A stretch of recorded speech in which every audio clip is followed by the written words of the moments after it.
सबसे पहले प्रश्न अपना है, निम्नलिखित में से कौन सा शब्द भारतीय संविधान के 42वें संविधान संशोधन 42वां संविधान संशोधन 1976 में किया गया था?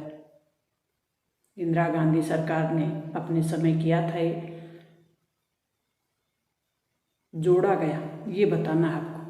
समाजवादी, पंथ निरपेक्ष, गणतंत्र, तो समाजवादी शब्द जोड़ा गया था, पंथ निरपेक्ष भी जोड़ा गया था, गणतंत्र नहीं जोड़ा गया। अब हम ऑप्शन में ढूंढेंगे कि जहां अपन को ऑप्शन 1 और 2 मिलेगा वो अपना सही होगा। ऑप्शन 3 और 4 नहीं, 1, 2, 3 ये भी नहीं, ऑप्शन 1 और 2 ये अपना सही हो जाएगा।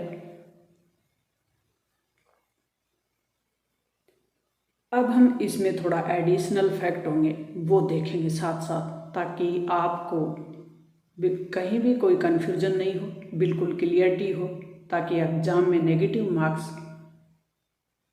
की कोई संभावना नहीं रहे। इसी प्रयास के साथ हम देखने वाले हैं 42वां संविधान संशोधन 1976 में।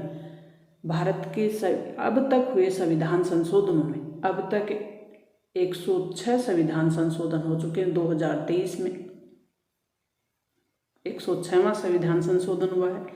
तो इससे इन सब संविधान संशोधनों में 42वां संविधान संशोधन सबसे महत्वपूर्ण है, और इसमें इतने अधिक संशोधन हुए थे कि ये मिनी संविधान भी कहलाता है। महत्वपूर्ण संशोधन हुए इसलिए इसको मिनी संविधान संशोधन कहते हैं। प्रस्तावना में सिर्फ एक ही बार संशोधन हुआ है और वो हुआ था 1976 में, 76 में।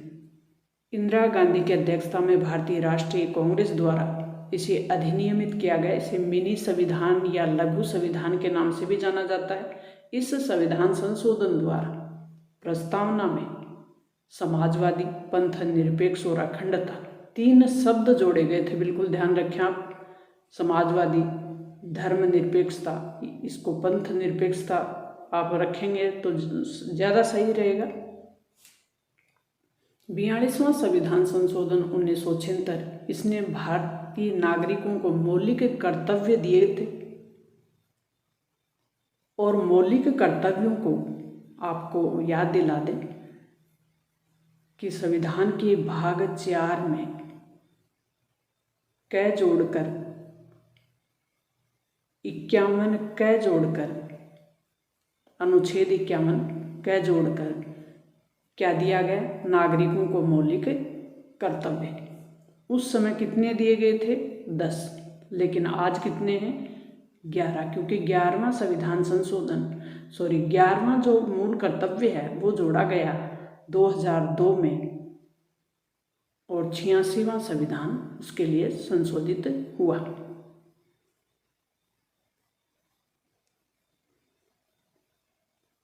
अब इसकी एक और महत्वपूर्ण बात है कि संशोधन के माध्यम से 5 विषयों को राज्य सूची, कहाँ से? राज्य सूची से निकालकर समवर्ती सूची में शामिल किया गया।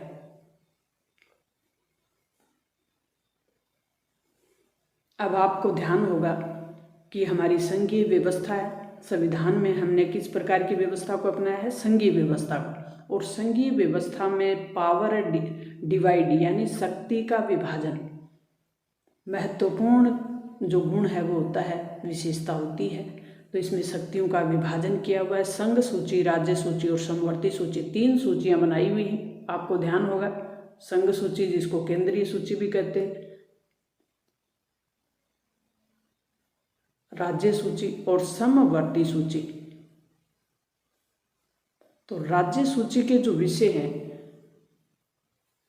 66 विषय, उसमें से निकाले 5 विषय, और यहाँ जो 47 विषय हैं उनमें उन विषयों को शामिल किया गया। संघ सूची में 97 विषय हैं, बिल्कुल क्लियरिटी रखें आप। और विषय कौन से? शिक्षा, वन, बाट, नाप, वन्य जंतु और पक्षियों का संरक्षण, न्याय, प्रशासन, ये 5 विषय थे। भारतीय संविधान की प्रस्तावना में नेक्स्ट अपना प्रश्न है कि भारतीय संविधान की प्रस्तावना में समाजवादी, धर्मनिरपेक्ष और अखंडता शब्द को किस संविधान संशोधन द्वारा जोड़ा गया? तो ये था अपना 42वां संविधान संशोधन।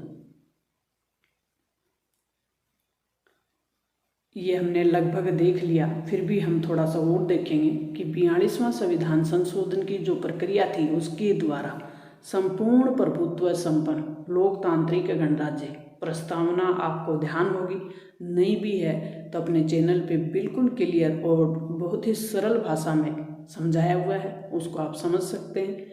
तो हम भारत के लोग भारत को संपूर्ण प्रभुत्व संपन्न लोकतांत्रिक गणराज्य, ये शब्द लिखे हुए हैं, बिल्कुल आपको ध्यान होगा। हम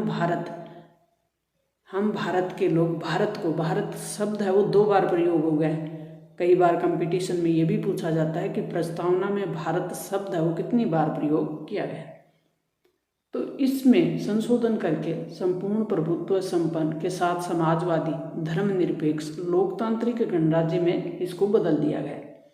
तो अब जब हम पढ़ते हैं तो हम भारत के लोग भारत को संपूर्ण प्रभुत्व संपन्न समाजवादी पंथ निरपेक्ष लोकतांत्रिक गणराज्य बनाने के लिए ये पूरी अपनी लाइन है। राष्ट्र की एकता के स्थान पर पहले राष्ट्र की एकता ही शामिल था, लेकिन 42वें संविधान संशोधन के द्वारा राष्ट्र की एकता के साथ क्या जोड़ दिया? अखंडता। तो ये भी अपनी लाइन है वो चेंज हुई है प्रस्तावना में। किस संविधान संशोधन द्वारा सिक्किम को भारत संघ में 22वें राज्य के रूप में मिलाया गया था? तो ये कौन सा था? 36वां संविधान संशोधन 1975 में, 75 में। 36वें संविधान संशोधन में से भारतीय संघ के भीतर एक राज्य के रूप में सिक्किम का गठन किया गया था। नेक्स्ट अपना प्रश्न है कि निम्नलिखित में से किस राज्य में 73वां संविधान संशोधन अधिनियम है वो लागू नहीं होता? 73वां संविधान संशोधन जो कि 1992 में लागू किया गया था, और 73वें संविधान संशोधन का आपको ध्यान हो पंचायत राज से संबंधित है, तो ये असम मणिपुर लागू नहीं होता, ये बताना है। असम, मणिपुर, मिजोरम, इनमें से किस राज्य में लागू नहीं होता? इसमें मान लेते हैं कि उपयुक्त सभी या उपयुक्त में से कोई नहीं, जो भी हो, तो इसमें मिजोरम है, वहाँ ये लागू नहीं है। अब क्यों नहीं है इसकी हम क्लियरिटी देखने वाले हैं। महत्वपूर्ण जो फैक्ट है उसके माध्यम से हम क्लियर करेंगे कि ये क्यों नहीं लागू है। तो 73वां संविधान संशोधन क्या था? सबसे पहले तो ये देख लें, जो कब आया? 1992 में आया। भारत के संविधान में एक नया भाग जोड़ा गया था। आपको ध्यान हो कि भारत के संविधान में भाग कितने हैं? भाग हैं 22। अनुच्छेद कितने हैं? 395। आर्टिकल जिसको हम बोलते हैं, तो आर्टिकल है 395। अनुसूचियाँ कितनी हैं? वर्तमान में 12। जब संविधान लागू हुआ तब 8 थी। संविधान में भाग आज भी 22 हैं। बिल्कुल क्लियर रखें, अपने दिमाग में आप फैक्ट को क्लियर रखें, क्योंकि कोई 25 बता देता है, कोई आजकल 23 बता देता है। जो आर्टिकल हैं वो 395 उस समय भी थे, मूल संविधान में भी, आज भी। क्यों? ये भी हम क्लियर कर लें यहीं पे, क्योंकि कोई आपको 25 बताएगा भाग, कोई 24 बताएगा। संविधान के जो अनुच्छेद हैं, कोई आपको 400 प्लस बताएगा, कोई 400 बताएगा। अब ये 400 क्यों नहीं है, ये भी मैं आपको क्लियर कर दूं कि ये क्यों नहीं है। जैसे कि हमारा जो संविधान बना तब कोई भी सब क्लोज था आर्टिकल का, उसके साथ था कैपिटल, एक था, एक आपको मिला हुआ लगा हुआ मिलेगा स्मॉल, और एक आपको लगा हुआ मिलेगा कैपिटल। अब जिसके साथ आपको स्मॉल लगा हुआ मिल जाए वो तो है मूल संविधान का आर्टिकल, और ये आपको अगर कैपिटल में मिलता है तो ये है बाद का, ये बाद में जुड़ा है। तो A, B, C ऐसे जुड़े हैं, यूं नहीं कि 396, 397, 398 ऐसा कहीं भी आपको जुड़ा हुआ नहीं मिलेगा। आप बिल्कुल क्लियर रखें, ये पहले का है और ये बाद में, कैपिटल वाला बाद में मिलेगा। अब पंचायती राज के लिए संविधान में कौन सा भाग जोड़ा? 9। और शीर्षक क्या रखा इसका? पंचायतें। और इसमें अनुच्छेद 243 से 243 ओ तक इसमें शामिल है। अधिनियम पंचायती राज का जो पहले पंचायत राज को संवैधानिक दर्जा नहीं था, जैसे ही 73वां संविधान संशोधन लागू हुआ तो इनको संवैधानिक दर्जा मिल गया। राज्य सरकारें अधिनियम के प्रावधानों के तहत नई पंचायत राज को व्यवस्था अपनाने के लिए एक संवैधानिक दायित्व के अधीन है। अधिनियम पंचायती राज व्यवस्था की नींव के रूप में एक ग्राम सभा का भी प्रावधान करता है। और ये अधिनियम है प्रत्येक राज्य में पंचायती राज की त्रिस्तरीय जो व्यवस्था है वो प्रदान करता है। त्रिस्तरीय मतलब ग्राम स्तर पे, मध्यवर्ती जो कि ब्लॉक स्तर है, खंड स्तर भी जिसको बोल सकते हैं, जिला स्तर, ये 3 स्तर है। ग्राम, मध्यवर्ती और जिला स्तर पे पंचायतों के सभी जो सदस्य हैं वो प्रत्यक्ष रूप से जनता द्वारा चुने जाते हैं। सदस्य की बात हो रही, सभी सदस्य प्रत्यक्ष रूप से चुने जाते हैं। लेकिन इनके जो अध्यक्ष हैं, ग्राम का जो अध्यक्ष है, ग्राम सरपंच, वो प्रत्यक्ष रूप से चुना जाता है। लेकिन इसके अलावा जो मध्यवर्ती जो संस्थाएं हैं, ब्लॉक, खंड वाली, ब्लॉक वाले और जिले वाले, उनके जो अध्यक्ष हैं वो अप्रत्यक्ष रूप से चुने जाते हैं। जैसे प्रधान हुआ, जिला प्रमुख हुआ, ये अप्रत्यक्ष रूप से चुने जाते हैं। अपने ही सदस्य जो चुन के जाते हैं जनता द्वारा, वो ही अपने में से अध्यक्ष को चुन लेते हैं, वही अपने में से प्रधान को चुन लेते हैं। ये अधिनियम महिलाओं के लिए 1/3 सीटें, 33% आरक्षण की यहाँ व्यवस्था है वो अनिवार्य की हुई है। अब छूट वाले क्षेत्र कौन से हैं वो ही हमें देखने हैं।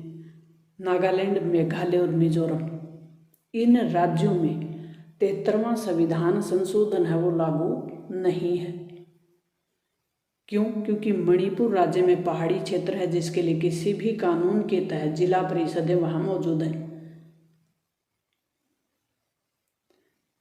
अब अपना आगे है कि निम्नलिखित में से किस संवैधानिक संशोधन में भाषाई आधार पर राज्यों के पुनर्गठन का प्रावधान था?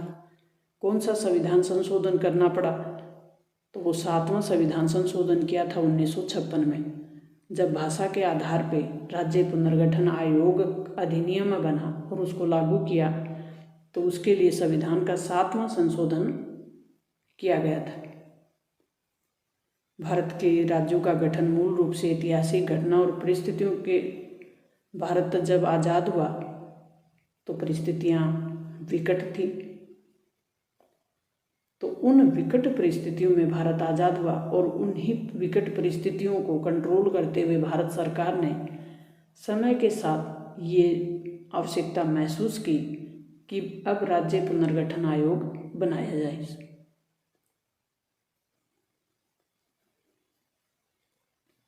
तो 1953 में सबसे पहले राज्य पुनर्गठन आयोग है उसका गठन हुआ। गठन कब हुआ? 1953 में। 55 में इस आयोग ने अपनी रिपोर्ट सौंपी। किसके नेतृत्व में बना? फैजल अली आयोग। इसे किस नाम से जानते हैं? फैजल अली आयोग के नाम से। उस समय देश के प्रधानमंत्री थे पंडित जवाहरलाल नेहरू और फैजल अली के साथ 2 अन्य सदस्य थे, एम पणिकर और हरदेनाथ कुंजरू। रिपोर्ट में निहित प्रस्तावों के विचार से उभरी पुनर्गठन की योजना को प्रभावी बनाने के लिए पुनर्गठन आयोग 1956 में पारित कर दिया गया और संविधान के अनुच्छेद 3 के तहत आपको संविधान का भाग पहला करवाया हुआ है। भाग दूसरा मैं बहुत जल्द आपको करवाऊंगी, क्योंकि संविधान के भाग के अकॉर्डिंग अगर हम चलेंगे तो अनुच्छेद भी याद होते चले जाएंगे, बहुत से फैक्ट हैं वो क्लियर होते चले जाएंगे, कॉन्सेप्ट क्लियर होता चला जाएगा। तो संविधान का अनुच्छेद 3 क्या कहता है कि संविधान के अनुच्छेद के तहत 3 के तहत संसद साधारण बहुमत से किसी राज्य की सीमा में परिवर्तन कर सकती है, नाम में परिवर्तन कर सकती है, उसके क्षेत्र को घटाया बढ़ा सकती है। ये पावर किसको दी हुई है? संसद को।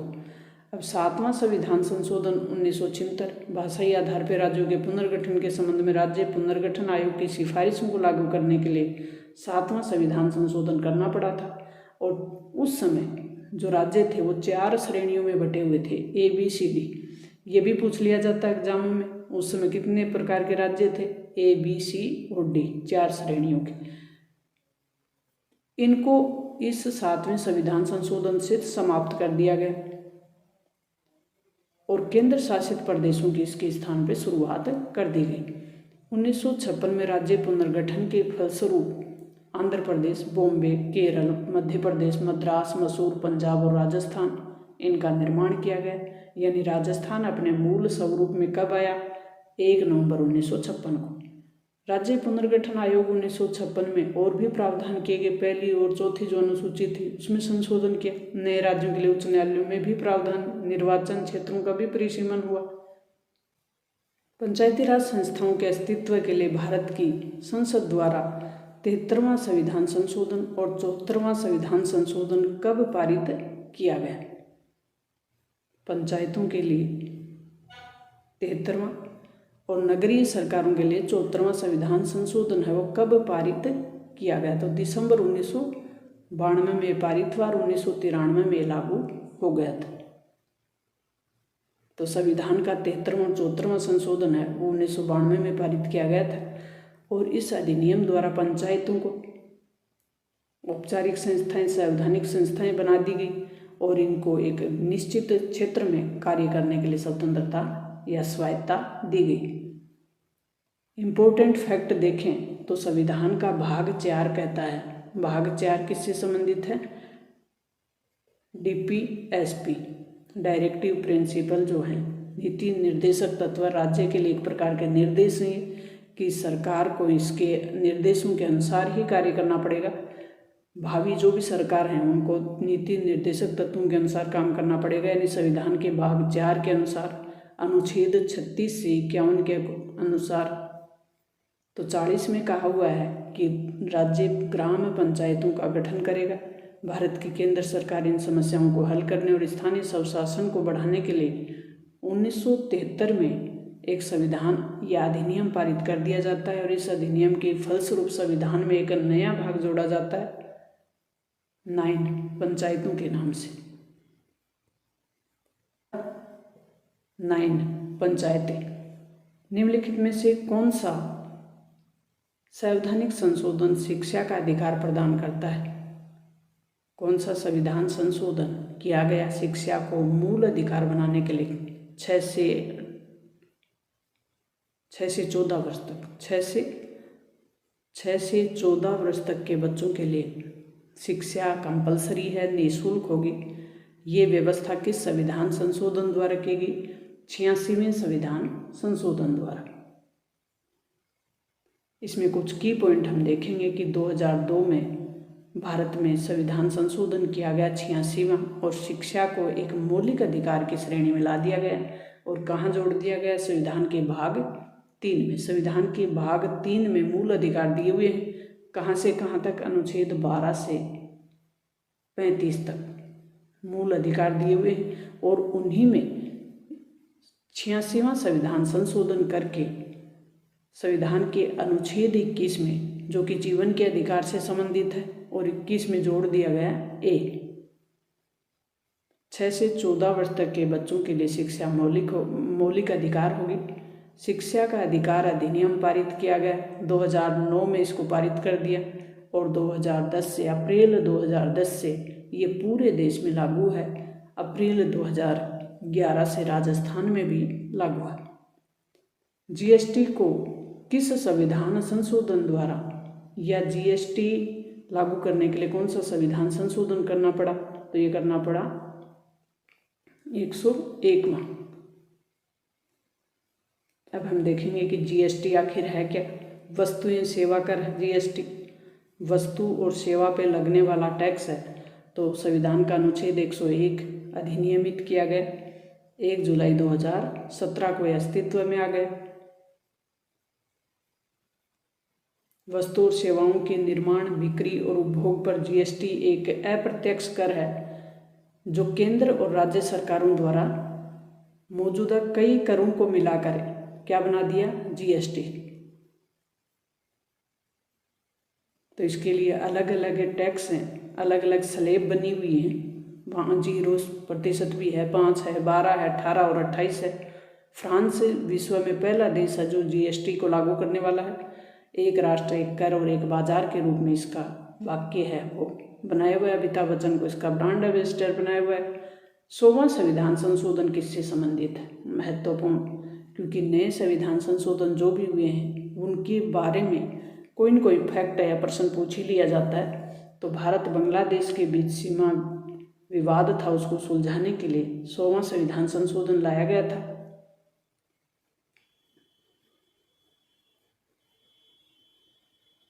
एक 102वां संविधान संशोधन किससे संबंधित है? राष्ट्रीय पिछड़ा वर्ग को एक संवैधानिक दर्जा दिया गया इसमें 102वें संविधान संशोधन द्वारा।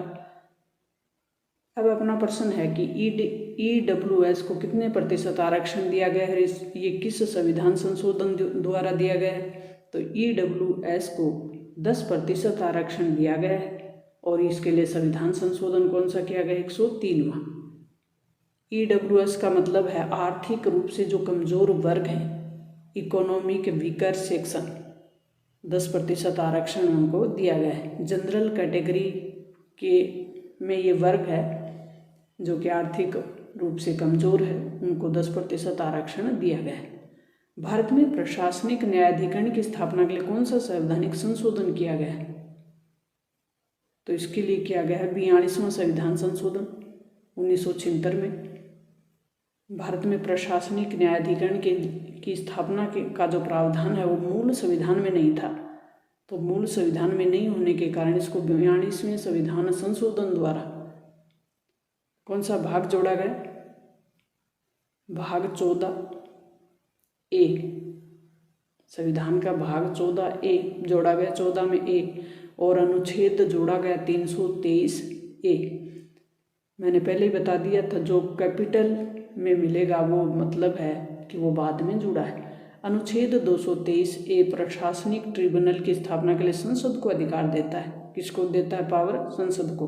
प्रशासनिक न्यायाधिकरण संघ और राज्यों के मामले जितने भी हों वहाँ पे सार्वजनिक सेवा पदों पे नियुक्त जो व्यक्ति हैं उनकी सेवा शर्तें, भर्ती संबंधी शर्तें और विवाद जो भी होंगे, शिकायतें होंगी, उनके लिए केंद्रीय प्रशासनिक न्यायाधिकरण की व्यवस्था करेगा और उनके लिए एक अध्यक्ष होगा जो कि उच्च न्यायालय का न्यायाधीश होगा। सेवानिवृत्त न्यायाधीश भी हो सकता है, स्थायी भी हो सकता है। तो अध्यक्ष, उपाध्यक्ष और केंद्रीय जो भी प्रशासनिक न्यायाधिकरण की सदस्यों की नियुक्ति होगी वो की जाएगी राष्ट्रपति द्वारा। ये पावर किसको दे दी? राष्ट्रपति को।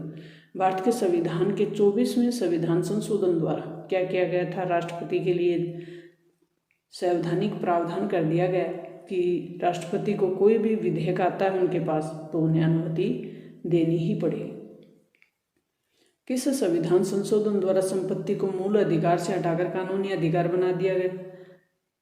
तो ये था 44वां संविधान संशोधन, जिसके द्वारा संपत्ति को मूल अधिकार से हटाया और एक कानूनी अधिकार बना दिया गया 300A में।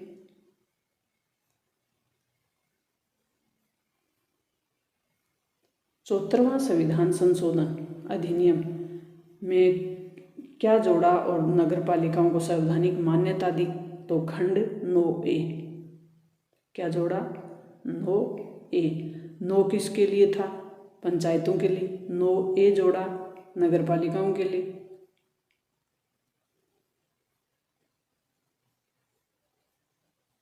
और ये 1 जून 1993 को लागू हुआ। स्थानीय निकाय जो कि शहरों की सरकारें हैं उनको भी 3 श्रेणियों में बांट दिया गया। जैसे ग्राम पंचायतों को बांटा था, पंचायती राज को बांटा था, ग्राम स्तर, ब्लॉक स्तर और जिला स्तर, ऐसे ही इनको भी नगर पालिका, नगर परिषद और नगर निगम में बांट दिया गया। 106वां संविधान संशोधन किससे संबंधित है? तो महिला आरक्षण से लोकसभा और विधानसभाओं में, राज्यों की लोकसभा और विधानसभाओं में महिलाओं को आरक्षण देने के लिए 106वां संविधान संशोधन पारित किया गया है। तो ये हमने देखा कि 101वां किससे संबंधित था? जीएसटी से संबंधित 2016 में लाया गया। 102वां पिछड़ा वर्गों को राष्ट्रीय पिछड़े वर्ग के लिए जो आयोग बना था उसको संवैधानिक दर्जा दिया गया 2018 में। 103वां आर्थिक रूप से EWS के लिए बना 2019 में। कब बना? 2019 में। और इसके द्वारा 10% आरक्षण दिया गया। 104वां किसके लिए बना था? जो एंग्लो इंडियन समुदाय है उनका आरक्षण हटाया गया और विधानसभा में SC और ST, लोकसभा और विधानसभाओं में SC और ST के लिए समय सीमा थी वो आरक्षण की, वो बढ़ा दी गई 2020 में। तो 104वां संविधान संशोधन लोकसभा और राज्य विधानसभाओं में एंग्लो इंडियंस कौन है? वो ब्रिटिश लोग या ब्रिटेन के वो लोग जो भारत में रह रहे हैं, उनकी आरक्षण की आवश्यकता सरकार को महसूस नहीं हुई कि अब इनको आरक्षण की आवश्यकता नहीं है, तो सरकार ने एंग्लो इंडियंस के आरक्षण को समाप्त कर दिया। किसके द्वारा? 104वें संविधान संशोधन के द्वारा।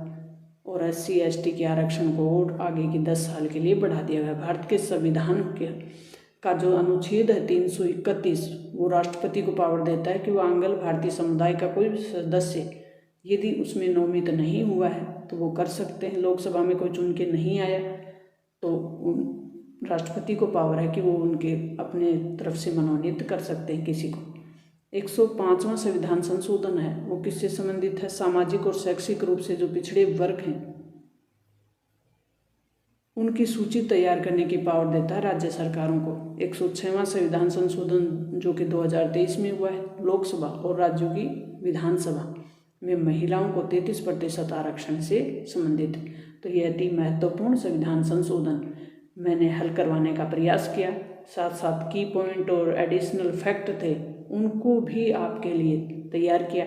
मुझे उम्मीद है कि यहाँ से आपको काफ़ी हेल्प मिलेगी।